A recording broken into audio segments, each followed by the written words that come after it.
我係莎拉，啱啱放工就嚟到機場，呢件事真係非常之青春。今次我哋去嘅地方係上海，點解係上海呢？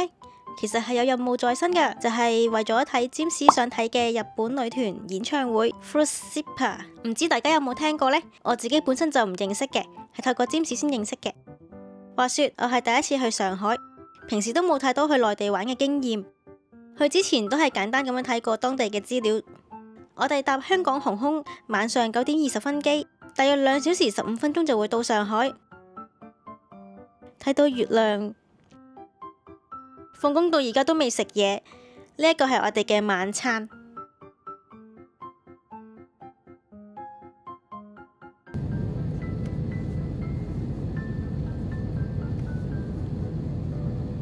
我哋而家已經嚟到上海浦東機場啦。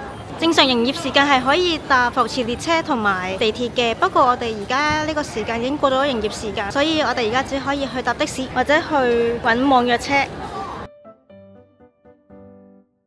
網約車嘅話就係呢一度。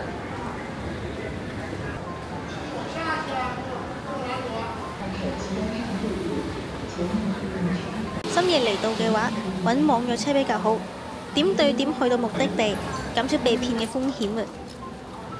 由機場到靜安區需時大約40分鐘左右，網約車好快手，一 call 5分鐘就到。而家深夜2點幾，我哋今晚住嘅酒店係靜安秋果酒店，優點係近會場之餘，亦都係區內價錢比較親民同埋乾淨嘅酒店。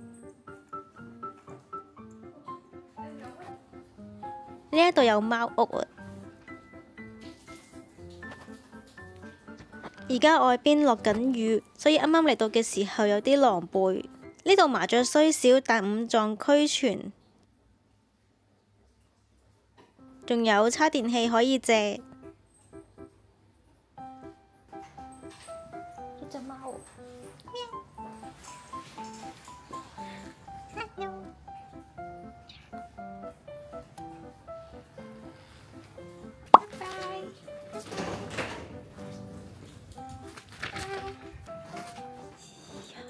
要上去啊！要上去，咁型嘅。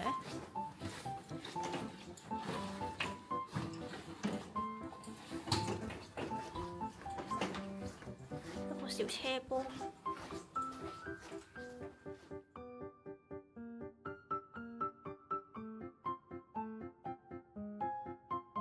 入嚟就係房間啦。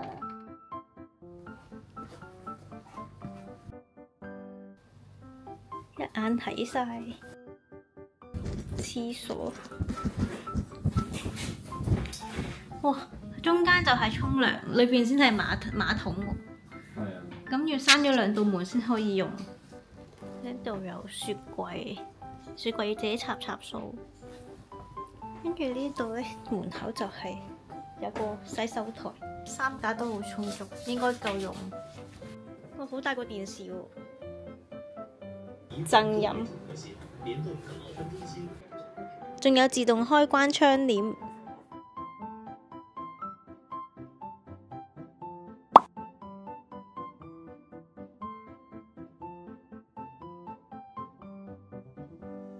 早晨，我係莎拉，而家時間係就嚟大概10點鐘左右。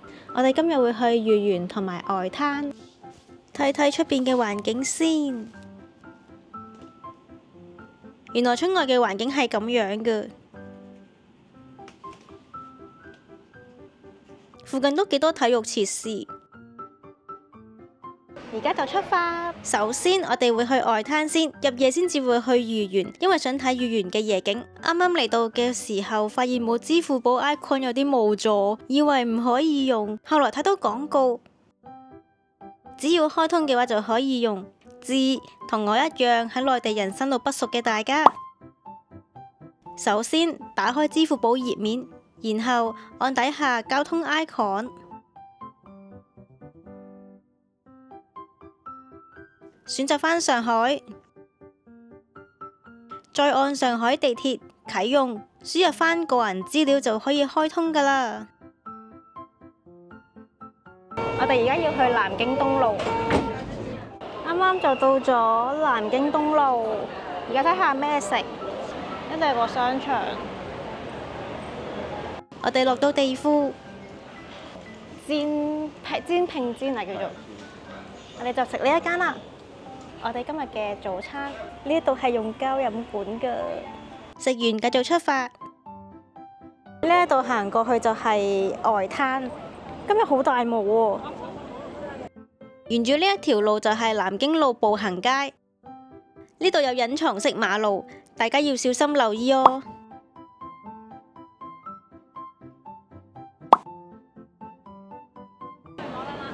呢度全部都係名牌店咁樣，係唔啱我呢一啲薯仔，唔啱我呢一啲唔追求名牌嘅人。哦，自依卡哇專門店啊，呢度都係要整理券先可以入到去，超多人排隊咯，勁誇張。找有。係咯，見幾有趣喎，我哋行入去睇下先。市集啊！哦，有關東煮、雞蛋仔雪糕。有韓式炒年糕，呢度嘅市集都好吸引。起碼人哋個市集個攤檔咧，每一個都大好多。係咯。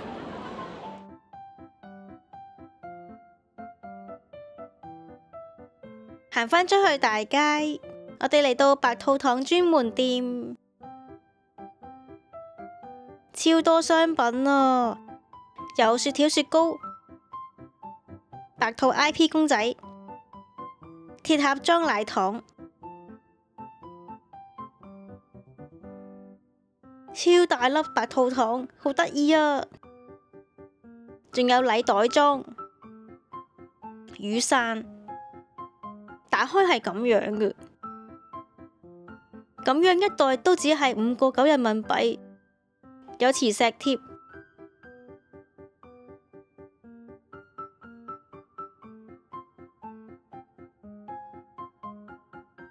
呢個禮杯裝都好吸引啊，連護手潤唇禮盒都有。和平飯店係1956年已經開業㗎喇，前身係華茂飯店，曾經接待過好多國內外名流同埋重要嘅團體㗎。我哋嚟到外灘啦，勁似維港啊！我已經嚟到東方明珠塔啦。上午嘅空氣質素好差，一片灰蒙蒙㗎，勁污糟。仲有一架架大貨船行走，呢個景觀有啲似末日之戰咁。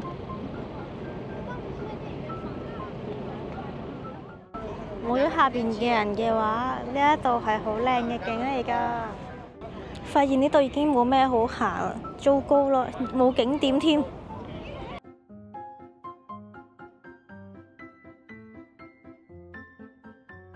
咦，前面有個類似方尖碑嘅東西，我哋睇睇先。呢個係上海市人民英雄紀念塔。呢個係外灘歷史紀念館。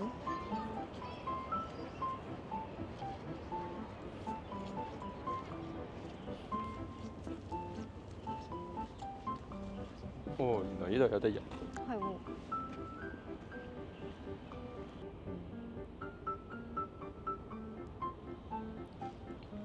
呢邊有好多歐式建築，相信呢度夜晚着一燈之後就會好有 feel。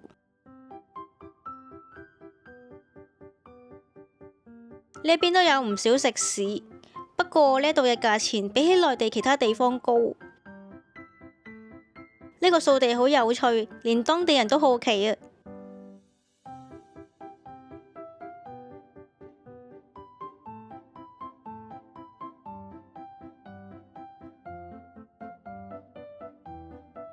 行到攰，歇一歇腳先。7分甜飲品店，就試下呢一個楊枝甘露。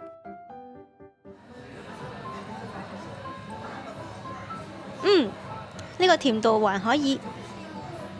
而家我哋就去今日最後嘅目的地豫園。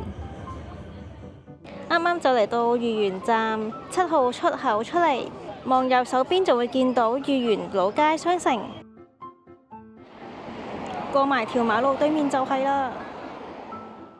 入到嚟呢一度已經感受到中華特色嘅氣派。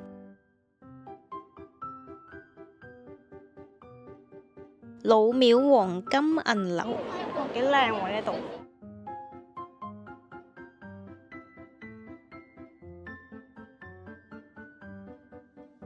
哇！喺度可以喺中間行啊，行人專用區。呢度有得食小食，好似幾正咁。呢一條街叫教場，以合掌抱拳嘅圖案，寓意入住嘅品牌高手過招。呢度古代嘅時候真係駐軍操練習武嘅地方，亦都係比武嘅場地。經過時代嘅變遷，呢一度保留咗舊教場路嘅文化痕跡，成為市民遊客帶來穿越古今嘅沉浸式體驗嘅商店街。有唔少新嘅國貨品牌注入呢一度，全部都係主要針對年輕人嘅消費品牌嚟㗎。醒講呢度真係美食天堂啊，勁多嘢食。呢間好似好好食咁，陣間過嚟睇下先。聽講呢度夜晚好靚，所以我特登選擇夜晚過嚟睇下。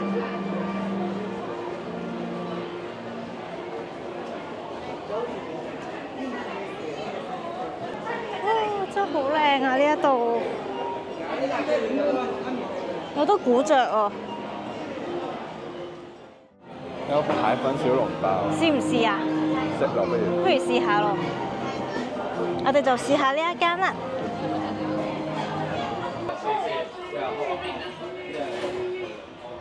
我哋坐喺面壁思過嘅位置，我哋而家就嗌咗2籠蟹粉小籠包，一人1籠，因為佢一籠有3個。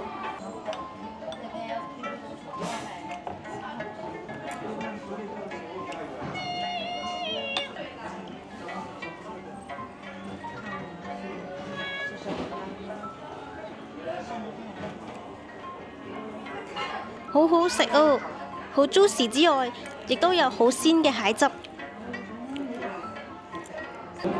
夜晚着咗燈之後超靚啊！好有無限城 feel。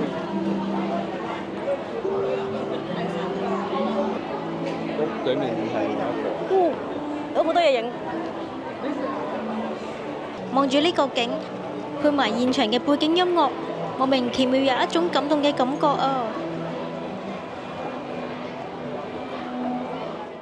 喺呢個角度影過去呢，去到街尾個位置呢，仲要靚啲。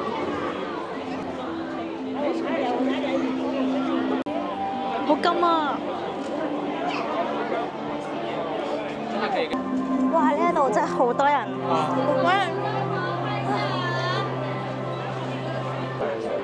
南長饅頭你睇下個人個頭，真係有個箭嘴喺度。我呢度排長。係咪好好食咧？有嗰個啊，大嗰個包喎。蟹黃灌湯包啊，就係想食呢一個。排隊咯。好啊，排隊咯。手掌咁大，呢個灌湯包。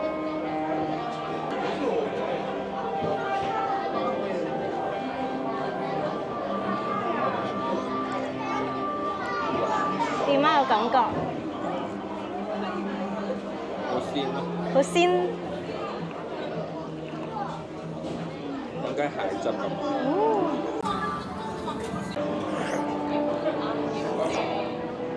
哇！真係好鮮喎。呢度係堂食。翻出去呢度周邊都係小食店同埋茶飲店。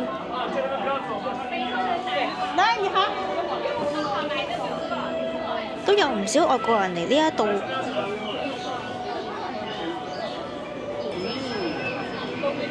我突然間諗起咧，葵芳美食嘉年華。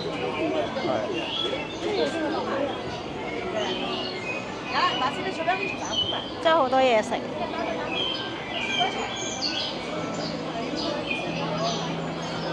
你講你上次即係幫手做嗰個。係啊。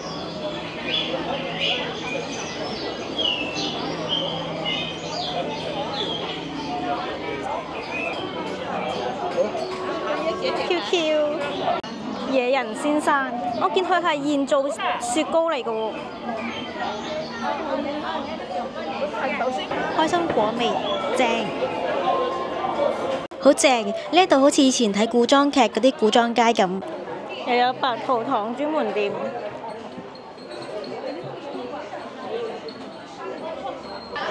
繼續行下睇下先。潤手霜。咖啡。呢度好多租旗袍嘅影樓，真係好靚。如果唔係我怕換衫嘅話，我都會嚟喺度試下影相，真係超靚，真係十分推薦夜晚嚟呢一度啊！呢一度又係另一個仙境。呢條係九曲橋。我哋行過去嗰邊睇下先。哇！靚到靚，影相真係超靚。有少少雨咁嘅，係唔係呢個時間落雨啊？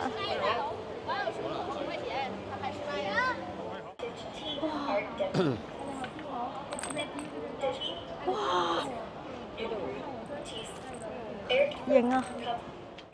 身在其中，成個畫面都好衝擊視覺。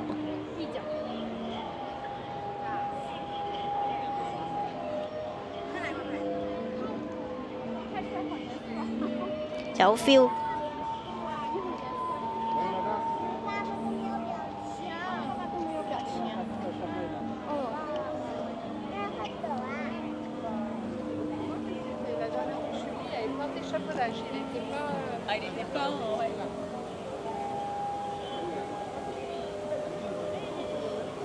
過咗呢一度，行返呢一度，其實已經差唔多，冇咩特別可以好行。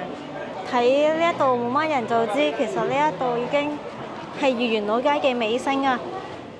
華寶樓係上面係咩嚟嘅咧？哦，我呢度影相㗎，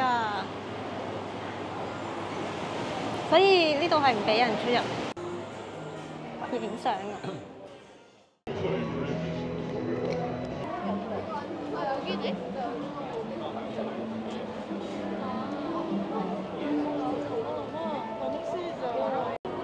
好似好好食咁啊！買一條試下先，睇下咩味先。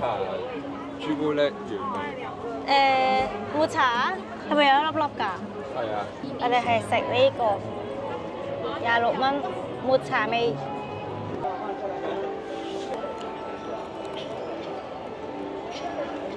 都 OK，依家都差唔多行完咯。咁我哋準備返酒店。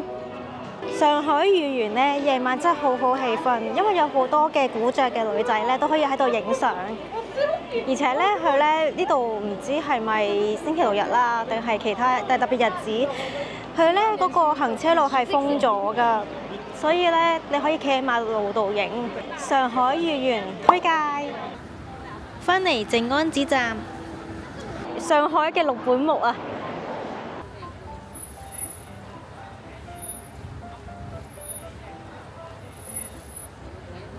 臨返去之前飲返杯瑞幸咖啡，2杯計埋原價64，而家有優惠減咗40蚊，2杯只係27蚊咋，超誇張！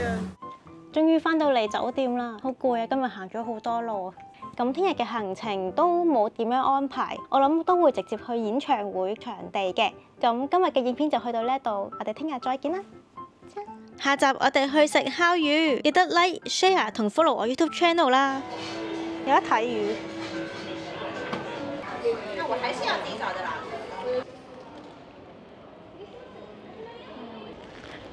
笑得幾開心。